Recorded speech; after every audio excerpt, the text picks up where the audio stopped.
Shalom sahabat yang baik hati, salam sehat selalu bagi kita sahabat yang dikasihi oleh Yesus Kristus. Marilah kita bersatu di dalam doa. Allah Bapa, di dalam Yesus Kristus, kami sungguh bersyukur ya Tuhan, pada saat ini Engkau tetap memelihara kehidupan kami, menuntun dan memimpin kami. Biarlah firman Tuhan senantiasa berkuasa atas kami, sehingga kami boleh dimampukan untuk menjadi pelaku firman. Amin. Firman Tuhan bagi kita pada hari ini dari Filipi 2 ayat 8. Dan dalam keadaan sebagai manusia, ia telah merendahkan dirinya dan taat sampai mati, bahkan sampai mati di kayu salib. Di patutoru do dirina, nagawe pangului do ibana paima mate, pola tung mate tarsilang. Yesus merendahkan dirinya dan taat sampai mati. Inkarnasi atau penjelmaan adalah tindakan sukarela dari anak Allah yang sudah terlebih dahulu ada, yaitu dengan mengenakan tubuh manusia dan sifat manusia. Tanpa berhenti menjadi Allah, dia menjadi manusia yang dinamakan Yesus. Dia tidak melepaskan keilahiannya untuk menjadi manusia, tetapi dia mengesampingkan hak untuk menggunakan kemuliaan dan kekuasaannya. Untuk tunduk kepada kehendak Sang Bapa, Kristus membatasi kekuasaan dan pengetahuannya.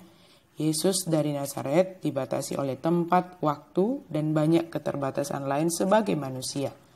Hal yang membuat kemanusiaannya unik adalah kebebasannya dari dosa. Dalam keadaannya sebagai sepenuhnya manusia, Yesus menunjukkan kepada kita segala sesuatu tentang karakter Allah yang bisa disampaikan dalam kaitan dengan manusia. Mati di kayu salib atau penyaliban adalah bentuk hukuman mati yang dipakai orang-orang Romawi terhadap para penjahat terkenal. Hukuman itu sangat menyiksa dan merendahkan martabat. Para terhukum dipaku atau diikat pada kayu salib dan dibiarkan mati.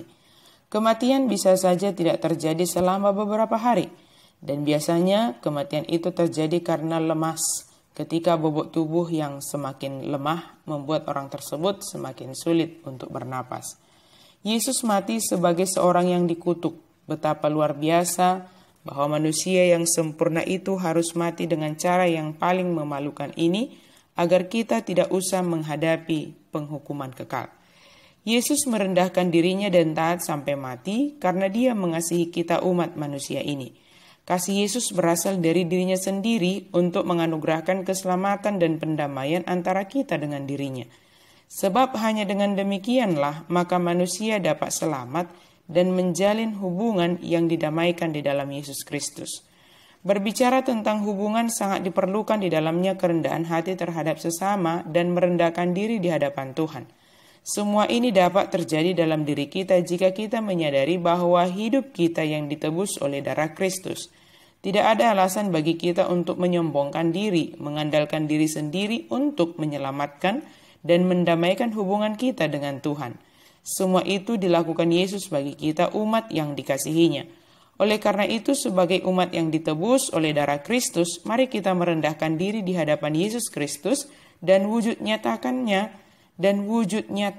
terlihat dari kerendahan hati kita dalam hubungan kita dengan sesama. Sebagai orang yang rendah hati dan orang yang telah merendahkan diri di hadapan Yesus Kristus, ciri kedua kita adalah menjadi orang yang taat sepenuhnya hanya kepada Yesus Kristus. Jika Yesus taat sampai mati, bahkan mati di kayu salib untuk menunjukkan kasih-Nya bagi kita, Dia rela berkorban demi menyelamatkan kita umat yang dikasihinya. Maka ketaatan kita kepada Kristus juga seharusnya adalah yang digerakkan oleh kasih Kristus yang ada di dalam hati kita. Ketaatan kita menjadi respon kita terhadap tindakan pengorbanan Tuhan Yesus dalam menyelamatkan kita. Sehingga ketaatan yang kita lakukan adalah ketaatan dengan kesukarelaan, bukan dengan paksaan. Dengan ketaatan yang sukarela akan membentuk karakter kita semakin baik dan diproses untuk semakin mengarah kepada kesempurnaan sesuai dengan kehendak Kristus. Sahabat yang baik hati, Yesus telah melakukan teladan yang terbaik bagi kita. Maka sebagai pengikut Kristus, hendaklah kita juga dapat mengikuti teladan tersebut sebagai respon kita terhadap apa yang telah Yesus kerjakan bagi kita. Tuhan memampukan kita menjadi pribadi yang merendahkan diri di hadapan Kristus dan menjadi pribadi yang taat sepenuhnya hanya kepada Kristus. Amin. Mari kita berdoa. Terima kasih Tuhan untuk firman-Mu, untuk teladan yang Engkau nyatakan bagi kami.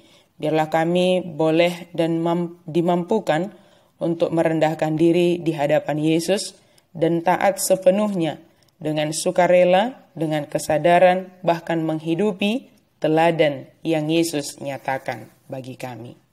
Amin.